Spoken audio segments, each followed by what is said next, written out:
नमस्कार, मैं हूँ विकास टेकरे और स्वागत करता हूँ आप सभी का द हिस्ट्री यूट्यूब चैनल में। आज के इस वीडियो से हम हड़प्पा सभ्यता की शुरुआत कर रहे हैं और हड़प्पा सभ्यता के इस शुरुआती वीडियो में हम उसके प्रमुख स्थलों और उससे जुड़ी बहुत सारी ऐसी बातें करेंगे, ऐसे फैक्ट्स को पढ़ेंगे, समझेंगे जो आपको नेट जेआरएफ जैसे बड़े स्तर के एग्ज़ाम में आपकी मदद करेंगे। दोस्तों, मैं अपने हर वीडियो में कहता हूँ और इस वीडियो की शुरुआत में भी मैं आपसे कहता हूँ कि मैं ये नहीं कहता कि मैं 100% आपकी मदद करूँगा, लेकिन मैं ये ज़रूर कहता हूँ कि मैं 60 से 70% आपकी ज़रूर मदद कर दूँगा, क्योंकि ये इस तरह के फैक्ट्स हैं जो नेट जेआरएफ में पूछे जाते हैं। और चूँकि मैंने ओल्ड क्वेश्चन पेपर को भी देखा है और मैं नेट जेआरएफ एग्ज़ाम को भी दे चुका हूँ और काफ़ी हद तक एक लेवल तक मैं क्लियर कर चुका हूँ, असिस्टेंट क्लियर हो चुका है, जेआरएफ नहीं हो पाया है। तो मैं उसकी तैयारी भी कर रहा हूँ और साथ ही साथ मैंने सोचा कि क्यों ना अपने नोट्स के ज़रिए मैं आपकी हेल्प कर सकूँ, क्योंकि मेरे चैनल पर 3000 से ज़्यादा सब्सक्राइबर थे। तो मैं आपकी मदद के लिए अपने नोट्स को, जो मैंने अलग अलग किताबें पढ़कर बनाई हैं, एलपी शर्मा जैसी किताब, स्टैंडर्ड बुक पढ़ी है, बिपिन चंद्रा पढ़ी है, एनसीईआरटी पढ़ी है, उनको पढ़ने के बाद जो मैं नोट्स मेरे बने हैं उनको आपके सामने रिवील कर रहा हूँ। तो मुझे उम्मीद है कि इन नोट्स के ज़रिए आप अपनी पढ़ाई को बेहतर करेंगे। और मुझे 2-3 अटेम्प्ट लग गए, उसके बाद भी मैं जेआरएफ नहीं कर पाया हूँ और आप पहले ही अटेम्प्ट में जेआरएफ कर लें, ऐसी ही मैं आपसे कामना करता हूँ। दोस्तों, वीडियो की शुरुआत में ही आपसे 2 सलाह मैं देना चाहूँगा।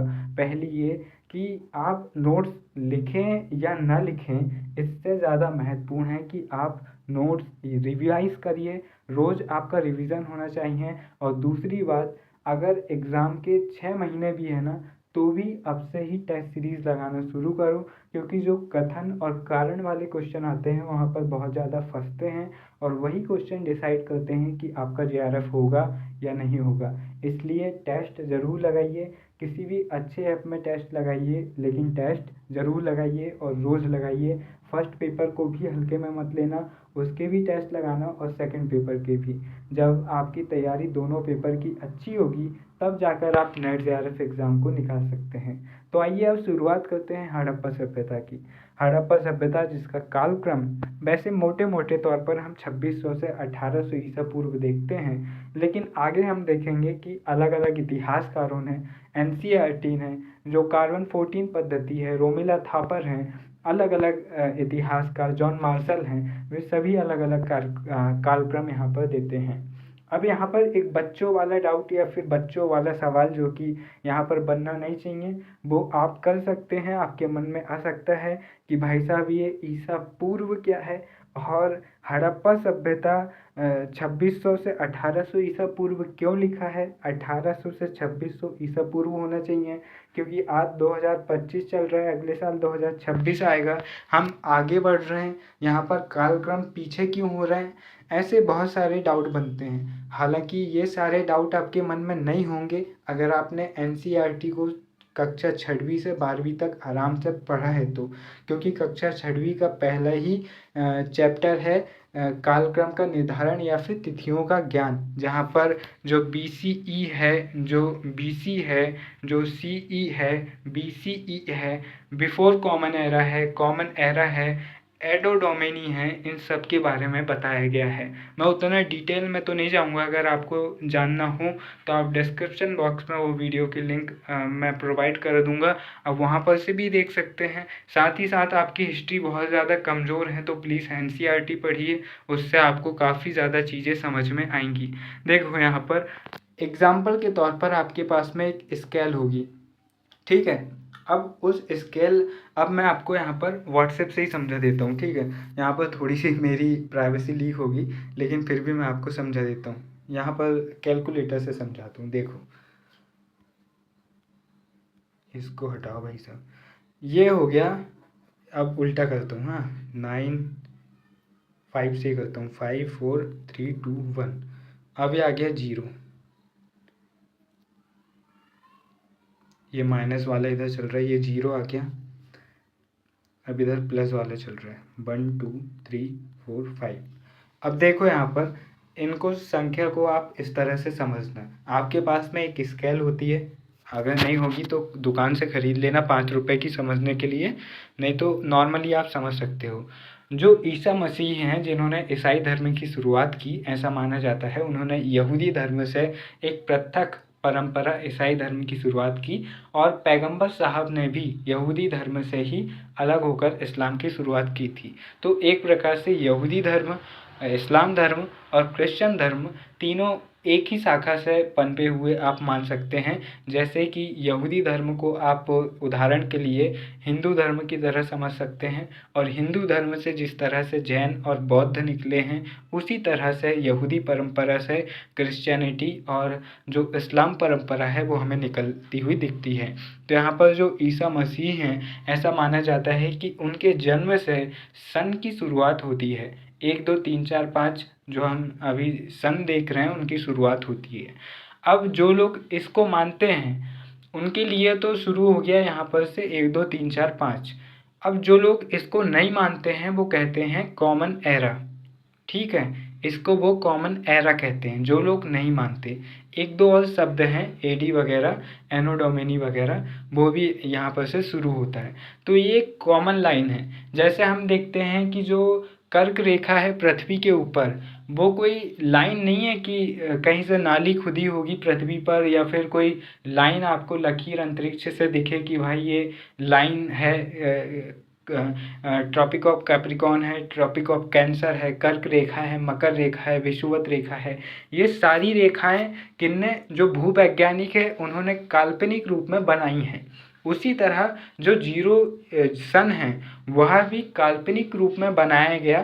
तो उन्होंने मान लिया कि भाई हमारे ईश्वर की यहाँ पर जन्म हो रहा है। कई ग्रंथ मानते हैं कि दूसरी शताब्दी में उनका जन्म हुआ, लेकिन फिर भी ऐसा परंपरा बन गई कि उनके जन्म से ही शुरुआत हुई। अब जिन्होंने ऐसा माना ईसा पूर्व या ईसवी, वे इस परंपरा को मान रहे हैं, और जो इस परंपरा को नहीं मानते हैं वे कॉमन एरा को मान रहे हैं। और उनके जन्म से पहले के जो वर्ष हैं, जीरो से पहले के वर्ष हैं, वे बिफोर कॉमन एरा कहलाते हैं, या फिर ईसा पूर्व कहलाते हैं अंग्रेजी में।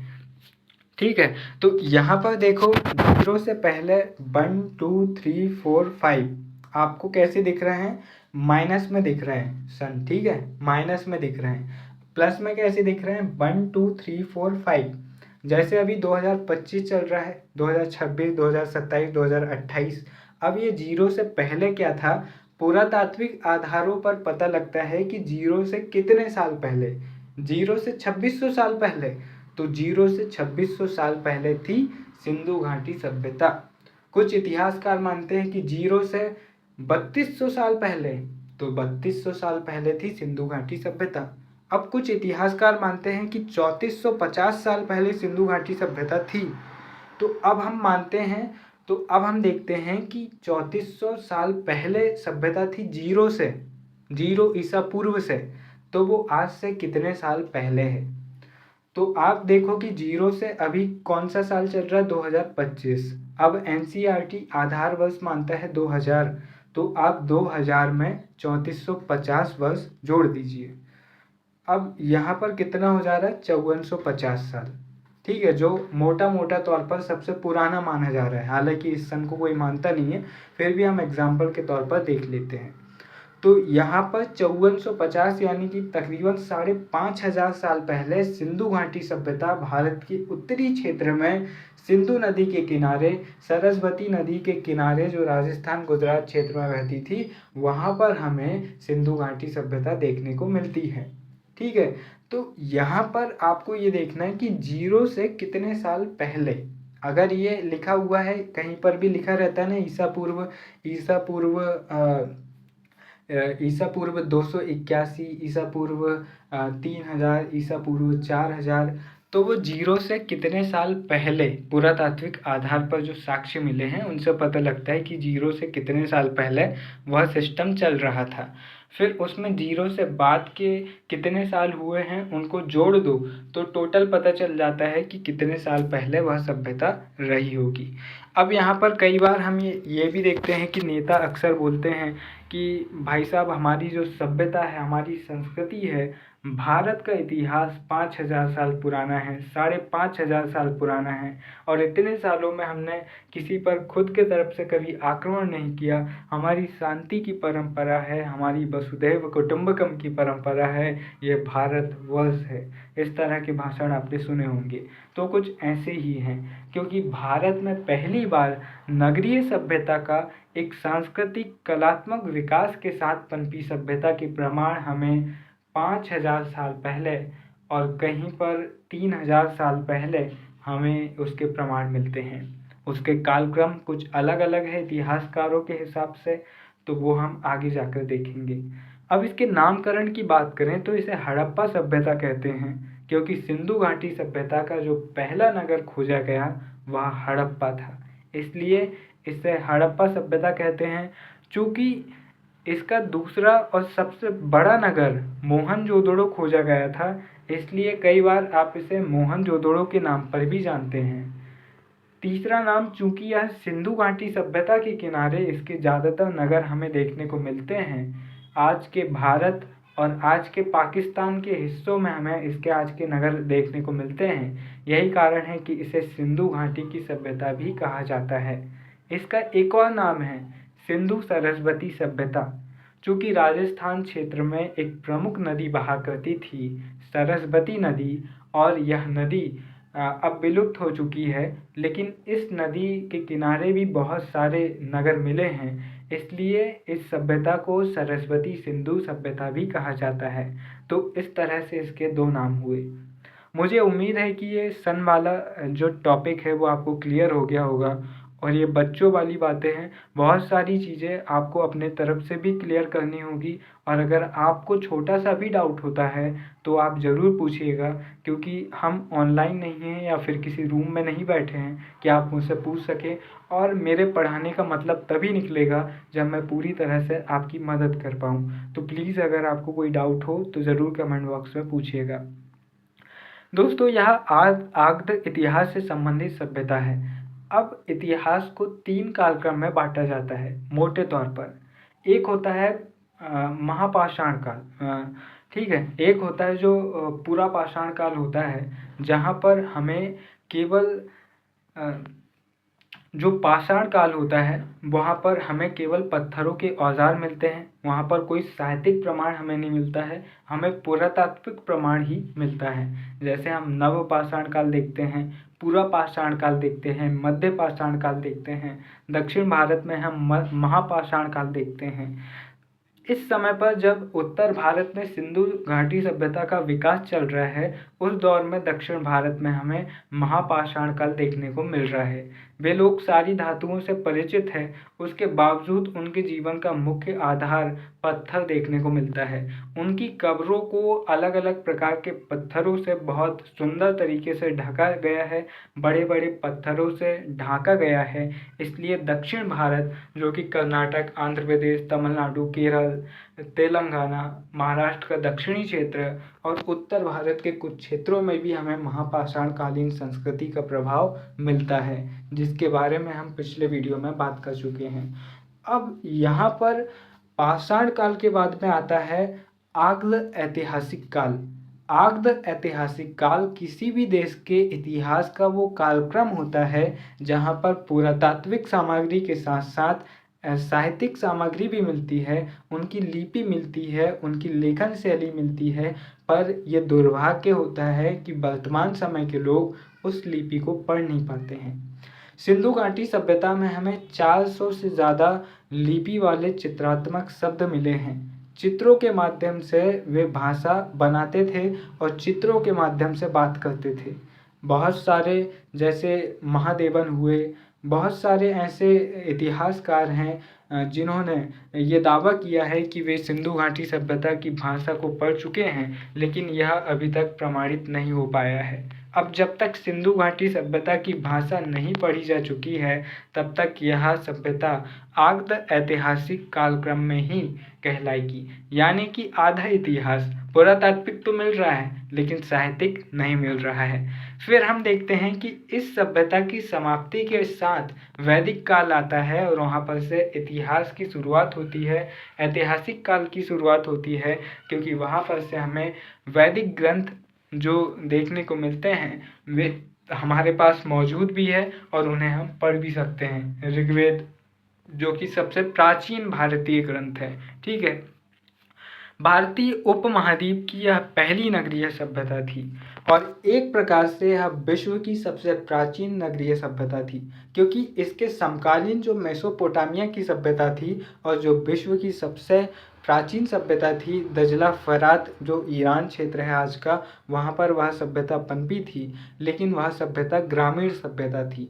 जबकि उसके समकालीन भारत की सिंधु घाटी सभ्यता नगरीय सभ्यता थी। इसी के साथ साथ हम देखते हैं कि जो अफ्रीका के उत्तरी क्षेत्र में मिस्र की सभ्यता देखने को मिलती है वह भी ग्रामीण सभ्यता थी। वहाँ पर हमें कच्ची ईंटों के मकान मिलते हैं। मेसोपोटामिया में भी हमें कच्ची ईंटों के मकान मिलते हैं, जबकि सिंधु घाटी सभ्यता में न केवल पक्की ईंटों के मकान मिलते हैं बल्कि पूरी नगर व्यवस्था, पूरा नगर नियोजन हमें देखने को मिलता है। हड़प्पा सभ्यता से संबंधित वर्तमान तक लगभग 1400 स्थल प्रकाश में आए हैं, जिनमें से केवल 9 से 10 स्थल ही नगर रहे हैं। बाकी सभी ग्रामीण लेवल के रहे होंगे, लेकिन ये नगर इतने ज़्यादा आधुनिक थे कि इस कारण हमें यह पहला नगरीकरण देखने को मिलता है भारतीय इतिहास का। यह कांस्य युगीन सभ्यता थी, यानी कि कांसा निर्माण पहली बार हमें हड़प्पाई लोगों ने यहाँ पर किया था। तांबे और टिन को मिलाकर यहाँ पर इन्होंने कांसा बनाया था।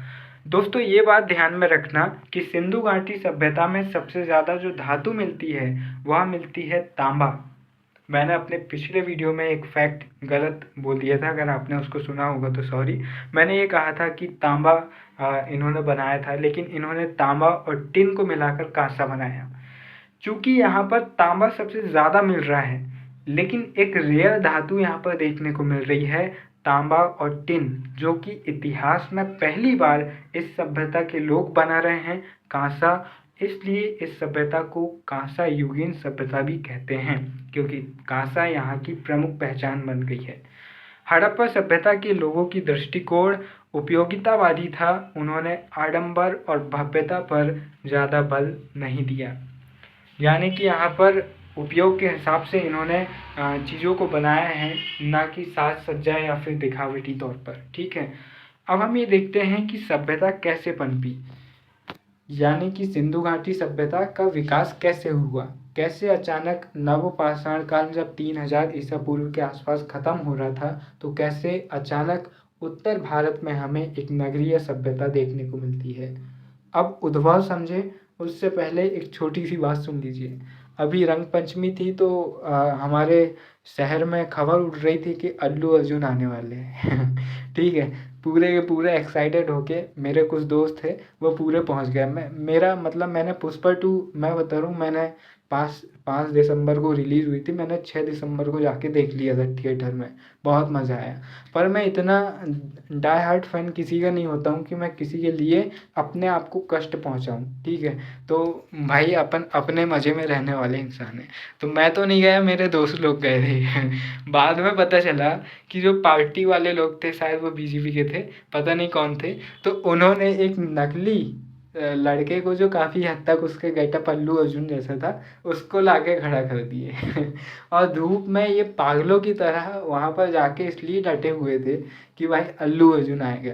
और मैं पहले से ही उनको समझा रहा हूँ कि भाई मेरे दोस्त देखो, अभी कोई बड़ा कथावाचक आता है तो एक तो वो बड़ी मुश्किल से आता है, जैसे प्रदीप मिश्रा हुए, बागेश्वर धाम हुए, इन लोगों की कथा मुश्किल से एक आध बार हुई होगी हमारे शहर में। उसके लिए ही कहते हैं कि उनकी 2-3 करोड़ तो उनकी फीस ही होती है, उसके बाद में 3-4 करोड़ अलग व्यवस्था बनाने में लग जाता है। ऊपर से अगर ऐसा कोई बड़े सेलिब्रिटी जो कथावाचक है उनकी कथा होती है तो शहर से बाहर 50-60 एकड़ के खेत में होती है। अब ये उतना बड़ा स्टार आ रहा है और भीड़ ना हो, भगदड़ ना हो, और वो इतना फ्री फुकट में होली के टाइम पर कैसे आ सकता है। मैंने इनको समझाया, ये नहीं माने, पहुंच गए वहाँ पर और फिर परेशान होके आ गए कि भाई वो तो नकली अल्लू अर्जुन था यार बोले। तो इस तरह से चीज़ें होती है, तो थोड़ा सा कॉमन सेंस भी लगाना पड़ता है। तो यहाँ पर से ये थोड़ा सा टाइम पास हो गया अपना। अगर पानी वानी पीना हो या फिर थोड़ा रिलैक्स होना तो वीडियो को पॉज कीजिए, क्योंकि यहाँ पर से चीज़ें आपको दिमाग में बैठाना ज़रूरी है। ठीक है, तो आइए शुरुआत करते हैं। सिंधु घाटी सभ्यता का विकास कैसे हुआ, ये कई सारे सवाल खड़े होते हैं। अब इतिहासकार जो आसपास भौगोलिक परिस्थितियों में चल रहा था, आसपास जो कंडीशन थी, उनके साथ जोड़कर सिंधु घाटी सभ्यता को देखते हैं। Gordon Childe, Mortimer Wheeler, Kramer और डीडी कोसाम्बी जैसे बड़े इतिहासकार सिंधु घाटी सभ्यता का उद्भव मेसोपोटामिया की सभ्यता से बताते हैं। वे ये कहते हैं कि मेसोपोटामिया से ही कुछ लोग आए, भारतीय क्षेत्र में बस गए और आगे चलकर उन्होंने जिस सभ्यता का विकास किया, उसी सभ्यता को हम सिंधु घाटी सभ्यता कहते हैं। अब यहाँ पर कोसाम्बी, जो डीडी कोसाम्बी हैं, जो कि एक प्रमुख इतिहासकार हैं मार्क्सवादी विचारधारा के, वे कहते हैं कि मेसोपोटामिया, मिस्र और हड़प्पा सभ्यता के जनक एक ही मूल के थे, यानी कि उन्हीं लोगों ने भारतीय क्षेत्र में आकर इस सभ्यता का विकास किया।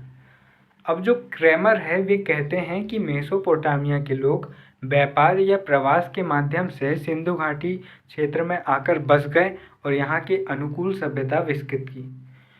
अब देखो, अब यहाँ पर अपन खुद अपने मन से डाउट निकाल सकते हैं। पहली बात, अगर भारतीय क्षेत्र में कोई विकसित सभ्यता थी ही नहीं तो व्यापार करने किससे आए थे। दूसरी बात, अगर वो भारत क्षेत्र में आकर दुनिया की सबसे बड़ी नगरीय सभ्यता विकसित कर सकते हैं, तो मेसोपोटामिया की सभ्यता खुद ग्रामीण सभ्यता क्यों थी। अब ऐसा तो नहीं होता है कि आप अपना घर को गरीब भिखारियों जैसा बना के रखो और पड़ोसी के घर को सोने से भर दो। पहले आप अपना देखोगे ना। तो अगर मेसोपोटामिया सभ्यता का प्रभाव होता सिंधु घाटी सभ्यता में, तो मेसोपोटामिया की सभ्यता तो और ज़्यादा नगरीय होती और सिंधु घाटी की सभ्यता में उसका थोड़ा बहुत प्रभाव दिखता। पर सिंधु घाटी सभ्यता के सामने तो मेसोपोटामिया सभ्यता कुछ भी नहीं है।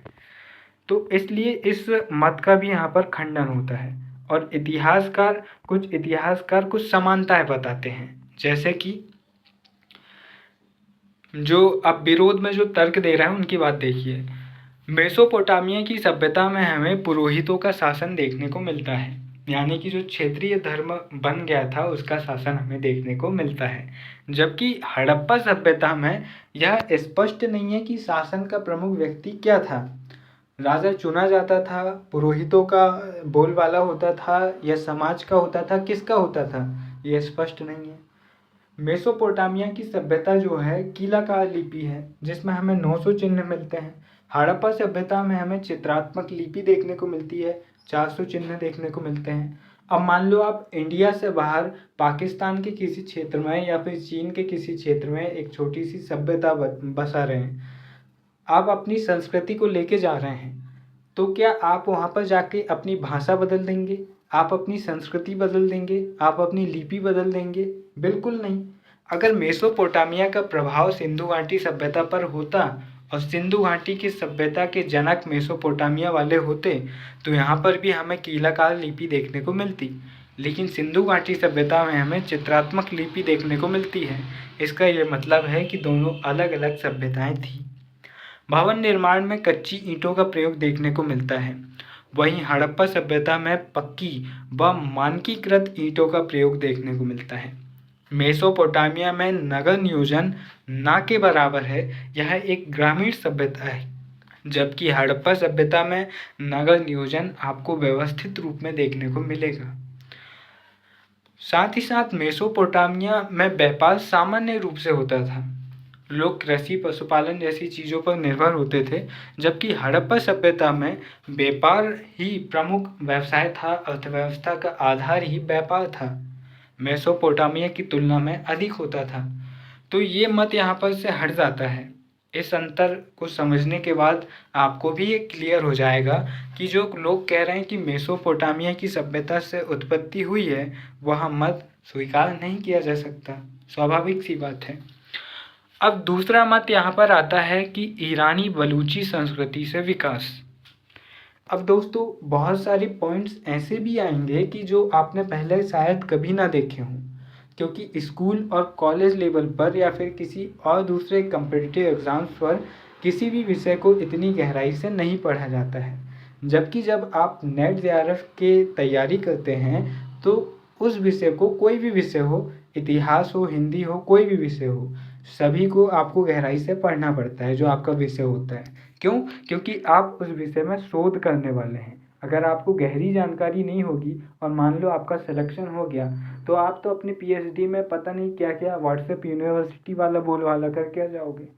अब उनको चाहिए कि ऐसे व्यक्ति सिलेक्टेड हो जो अपना दिमाग लगाकर कुछ ऐसा लिखें, कुछ ऐसा करें जो ना केवल उनके लिए बेहतर हो बल्कि समाज के लिए भी बेहतर हो। तो ज़रूरी है पहले ही ऐसे लोगों को सिलेक्ट करो जिनके पास में थोड़ा बहुत दिमाग हो और जो विषय की अच्छी समझ रखते हो। तो विषय की अगर अच्छी समझ रखनी है तो आपको ज़्यादा डिटेल में जाकर पढ़ना पड़ेगा। इसीलिए हम पूरे मतों को देख रहे हैं कि किसने क्या कहा, किसने क्या कहा। अगर कॉलेज लेवल की बात होती तो सिर्फ एक दो व्यक्ति का मत निकाल कर, सिर्फ वो भी एक दो पॉइंट में लिखकर हम काम कर चला सकते थे। ईरानी बलूची संस्कृति से विकास। अब यहाँ पर कहते हैं ये कि सभ्यता का तीव्र विकास हुआ। यहाँ पर समर्थक कौन कौन हैं? रोमिला थापर हैं और फेयर सर्विस हैं। इस मत के अनुसार ईरान और बलूचिस्तान क्षेत्र में स्थित ताम्रयुगीन संस्कृतियों के तीव्र विकास के रूप में हड़प्पा सभ्यता का विकास हुआ। अब ये कहते हैं कि ईरानी बलूची संस्कृति जो ताम्रयुगीन संस्कृति थी उधर से तीव्र विकास हुआ और फिर वही विकास सिंधु घाटी सभ्यता में हमें देखने को मिलता है। अब ये मत भी उतना ज़्यादा सही नहीं लगता कि अब हम इस मत को मान लें, ठीक है। तो इस मत को भी उतना नहीं माना जा सकता। स्वाभाविक सी बात है, वहाँ कोई सभ्यता हमें देखने को मिल ही नहीं रही है, तो हम कैसे मान लें कि उस क्षेत्र के लोगों ने आकर यहाँ पर सभ्यता का विकास कर लिया। अगर ऐसी ही बात होती तो वो खुद के क्षेत्र में क्यों नहीं किए भाई उन्होंने। अब तीसरा पॉइंट यहाँ पर आ जाता है कि भारतीय ग्रामीण संस्कृतियों से उद्भव। यहाँ पर समर्थक कौन कौन है? अमलानंद घोष, धर्मपाल अग्रवाल, रफ़ीक मुगल, ब्रिजेंट ऑलिचिन, रेमंड ऑलिचिन और स्टुअर्ट पिगट का नाम ध्यान में रखना। अमलानंद घोष और धर्मपाल अग्रवाल ने बीकानेर क्षेत्र में उत्खनन किया, जिससे इन्हें पता चला कि हड़प्पा सभ्यता से पहले इस क्षेत्र में सोथी संस्कृति थी। इस संस्कृति के विकास से कालीबंगा का उद्भव हुआ। अब ये लोग क्या कहते हैं? ये लोग कहते हैं कि भाई साहब हमने देखा कि पूरा पाषाण काल के बाद मध्य पाषाण काल आया, फिर नव पाषाण काल आया। तो नव पाषाण काल में जो ग्रामीण सभ्यताएं पनपी, उन्हीं ग्रामीण सभ्यताओं का जो आगे विकास हुआ, जैसे आज हम देखते हैं कि गांव, जो बड़ा गांव होता है वो आगे चलकर एक टाउन बनता है, छोटा शहर बनता है, फिर वो आगे चलकर एक बड़ा शहर बनता है और फिर वो भविष्य में महानगर बन जाता है। तो इसी तरह की बात ये भी करते हैं कि पहले गांव था जो सोथी संस्कृति के क्षेत्र थे, फिर धीरे धीरे उनमें डेवलपमेंट हुआ, विकास हुआ और यही सोथी संस्कृति का क्षेत्र आगे चलकर हड़प्पा संस्कृति बना। यानी कि इनका कहने का मतलब है कि सिंधु घाटी के निवासी कहीं बाहर से नहीं आए थे, वो इसी क्षेत्र के थे।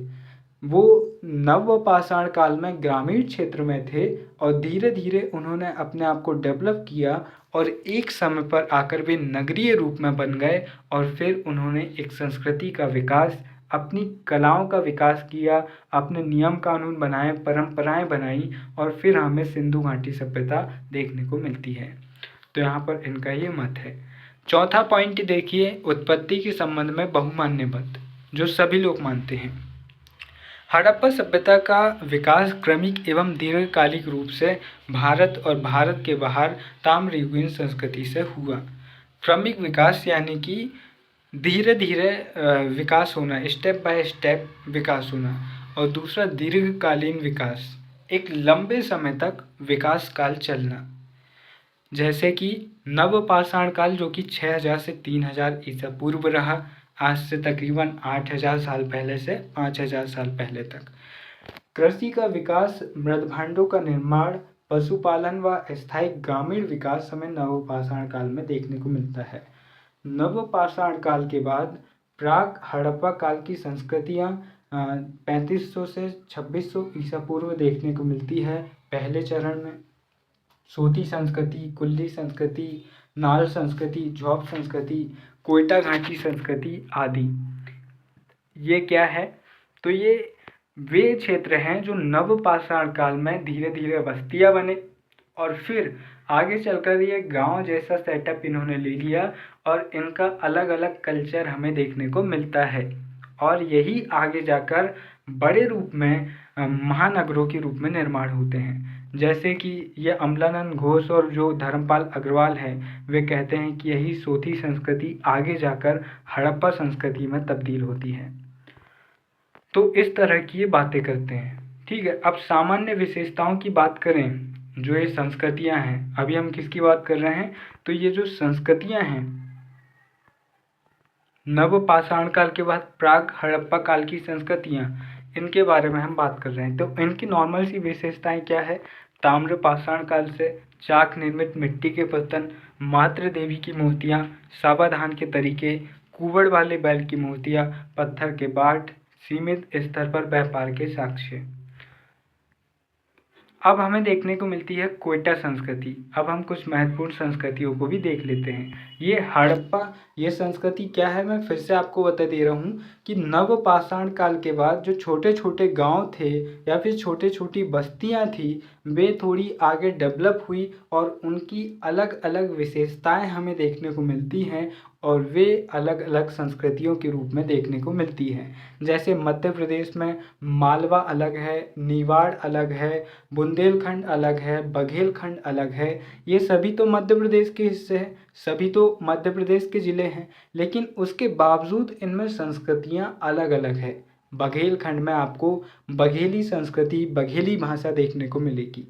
मालवा में मालवी संस्कृति, मालवा भाषा देखने को मिलेगी। इसी तरह बुंदेलखंड में बुंदेली भाषा। तो ठीक उसी तरह नवपाषाण काल के बाद भारत के अलग अलग क्षेत्रों में छोटे छोटे परिवर्तन देखने को मिलते हैं और वो छोटे छोटे परिवर्तन संस्कृतियों के रूप में बदलते हैं। बाद में यही संस्कृतियाँ आगे बढ़कर सिंधु घाटी सभ्यता बनती है, कुछ इतिहासकारों के मत के अनुसार। ठीक है, तो अब हम यहाँ पर कोयटा संस्कृति देख रहे हैं। कोयटा संस्कृति कहाँ थी? बलूचिस्तान, पाकिस्तान क्षेत्र में थी। इसके महत्वपूर्ण स्थलों की बात करें तो किली गुल मोहम्मद, दवंत सादात, ये प्रमुख स्थल है इसका। ठीक है, अब आप एक मैप अपने कमरे में लगा सकते हैं और उस मैप के ज़रिए आप इन चीज़ों को समझ सकते हैं। साथ ही मैं इसके बाद एक वीडियो करूंगा जिसमें मैं सिंधु घाटी सभ्यता के तकरीबन 40 से 45 प्रमुख स्थलों के बारे में आपको मैप के ज़रिए समझाने का प्रयास करूंगा। ठीक है, तो पांडुरंगी मृदभांड हमें यहाँ से देखने को मिलते हैं, टोगारू मृदभांड हमें यहाँ से देखने को मिलते हैं। मृदभांड बोले तो मिट्टी के बर्तन, मृद यानी कि मृदा यानी कि मिट्टी, भांड यानी कि बर्तन। नाल संस्कृति की बात करें तो इसमें हमें मकानों के अंदर सावधान देखने को मिलते हैं, यानी कि घर के अंदर आंगन में शवों को दफनाया जाता था, ऐसे प्रमाण हमें मिलते हैं। झोप संस्कृति में हमें किले नुमा दीवार मिलती है, यानी कि पहली बार किलों का प्रमाण हमें इस झोप संस्कृति से मिलता है। इसके बाद दूसरा चरण आता है हड़प्पा सभ्यता। अभी हम किसकी बात कर रहे हैं? अभी हम अमलानंद घोष और जो एक और जो बीबी लाल हैं, बीबी लाल ही है ना भाई, सॉरी, अमलानंद घोष जो हैं और धर्मपाल अग्रवाल हैं, उन्हीं के आधार पर हम बात कर रहे हैं। उन्होंने जो क्रम बताया है, वे क्या कह रहे हैं कि पहले नवपाषाण काल आया, नवपाषाण काल के दौरान जो बस्तियों और क्षेत्रों का विकास हो रहा है, वहीं पर छोटी छोटी संस्कृतियां डेवलप हो रही हैं और यही संस्कृतियों को मिलाकर आगे जाकर जब ये सब मिल जाती हैं तो हड़प्पा का निर्माण होता है। हड़प्पा जो कि सिंधु घाटी सभ्यता का सबसे प्रमुख नगर है। ठीक है, तो अभी हम जॉब संस्कृति की तक पहुंच चुके थे। अब हम इसके द्वितीय चरण में आते हैं। तो द्वितीय चरण में हमें थोड़ी विकसित हड़प्पा सभ्यता देखने को मिलती है 2600 से 1800 ईसा पूर्व। अब इस सभ्यता में हमें नगरीय चरण देखने को मिलता है। पहले हमने देखा कि कैसे जॉब संस्कृति में छोटे छोटे किले मिल रहे हैं, धीरे धीरे डेवलपमेंट हो रहा है। जब वो पूरी तरह से विकसित काल आता है तो वह द्वितीय चरण में पहुंच जाता है 2600 से 1800 ईसा पूर्व। और इस दौरान नगरीय चरण होता है, विकसित वाणिज्य व्यापार होता है, कृषि अधिशेष होता है और विदेशी व्यापार बड़े पैमाने पर देखने को मिलता है। साथ ही साथ इनकी उत्तम जल प्रबंधन एवं नगर नियोजन प्रणाली हमें देखने को मिलती है। और फिर बाद में हम देखते हैं अवसान का काल कि कैसे हड़प्पा सभ्यता के नगरों का पतन होता है। यह 1800 ईसा पूर्व के बाद से शुरू होता है और तकरीबन 1400 ईसा पूर्व तक यह चलता है। ग्रामीण चरण की बात करें तो ताम्रयुगीन चरण कांसे तक यह सीमित होता है। फिर व्यापार सीमित, कृषि उत्पादन आदि इसमें सीमित होते हैं। क्षेत्र विस्तार की बात करें तो रंगनाथ राव के अनुसार सिंधु घाटी सभ्यता का क्षेत्रफल 12,99,600 वर्ग किलोमीटर था, यानी तकरीबन 13 लाख वर्ग किलोमीटर। इसकी लंबाई 1600 किलोमीटर थी। कहाँ से कहाँ तक? सुत कांगेडोर से जो उत्तरी स्थल जो मांडा से लेकर हमें दायमाबाद तक देखने को मिलती है। फिर उसके बाद हमें चौड़ाई देखने को मिलती है 1400 किलोमीटर। ठीक है, तो इन शहरों को, इन नगरों को हम आने वाले वीडियोस में मैप के ज़रिए बहुत अच्छे से समझेंगे। जो आलमगीरपुर है ये हमें उत्तर प्रदेश में देखने को मिलता है, आलमगीरपुर। और जो सुत कांगेडोर है जो पश्चिमी मकरान स्थल है, मकरान तट है पाकिस्तान में, वहाँ पर हमें ये देखने को मिलता है। तो इसकी जो आकृति है, सिंधु घाटी सभ्यता की आकृति एक ट्रायंगल की तरह बनती है। कश्मीर से लेकर यह पाकिस्तान के ये तट तक, और फिर इधर महाराष्ट्र का जो दायमाबाद है, और फिर जो इधर एटा वगैरह स्थल होते हैं उनसे होते हुए पूर्वी आलमगीरपुर होते हुए एक ट्रायंगल की तरह यहाँ पर आकृति बनती है। तो दोस्तों उसके स्थलों की बात करते हैं, कुछ प्रमुख स्थलों की बात करते हैं और अगले वीडियो में हम विस्तार से इन पर बात करेंगे। अफगानिस्तान में हमें मुंडीबाग और सोर्तुघई दो प्रमुख सिंधु घाटी सभ्यता के स्थल मिले हैं। इनको बहुत अच्छे से याद रखना, ये इम्पोर्टेंट होते हैं। ठीक है, अफगानिस्तान से कौन से दो स्थल मिले हैं? मुंडीगढ़ और सोर्तुघई। जम्मू एवं कश्मीर से हमें मांडा स्थल मिलता है चेनाब नदी के तट पर, और यह सिंधु घाटी सभ्यता का सबसे उत्तरी हिस्सा था। ठीक है, पंजाब में हमें मिला है जो भारत और पाकिस्तान दोनों पंजाब मिलाकर हड़प्पा, रोपड़, बारा और संभूल। हरियाणा में मिला है मिताथल, राखीगढ़ी, बनावली, कुनाल, भिराना। राजस्थान में मिला है कालीबंगा जिसकी अभी हम बात कर रहे थे। ठीक है, गुजरात में हमें मिले हैं, जो गुजरात भारत वाला भी है और पाकिस्तान वाला भी है। हमें कच्छ क्षेत्र में धौलावीरा, सुरकोटड़ा, देसलपुर, जोनीगुड़ क्षेत्र मिलते हैं। काठियावाड़ की बात करें तो काठियावाड़ क्षेत्र में हमें लोथल, रंगपुर, कोताणरी, नागबाड़ा, भगतराव, प्रभास पाटन जैसे क्षेत्र मिलते हैं। गुजरात के क्षेत्रों को दो भागों में बांटा गया है, पहला कच्छ क्षेत्र और दूसरा काठियावाड़ क्षेत्र। महाराष्ट्र में हमें दायमाबाद देखने को मिलता है जो कि सिंधु घाटी सभ्यता का सबसे दक्षिणी स्थल है। सिंध पाकिस्तान की बात करें तो मोहनजोदड़ो, चंदूदाहो, जुदेर जोदड़ो, आमरी, कोटदीजी जैसे स्थल हमें देखने को मिलते हैं। बहावलपुर जो कि पाकिस्तान में है, यहाँ पर से हमें कुड़वाला थेर मिलता है। बलूचिस्तान पाकिस्तान से हमें सुतकांगडोल, सुतकोट, डावरकोट, बालाकोट, कुल्ली, नाल जैसे प्रमुख स्थल मिलते हैं। तो आज के समय में सिंधु घाटी सभ्यता के काफ़ी ज़्यादा स्थल पाकिस्तान क्षेत्र में देखने को मिलते हैं। गंगा यमुना क्षेत्र में हमें, दोआब क्षेत्र में हमें आलमगीरपुर, बड़गांव, हुलास, अमखेड़ी, परिक्रमा नगरी जो कि बरेली के पास है, यह हमें देखने को मिलते हैं।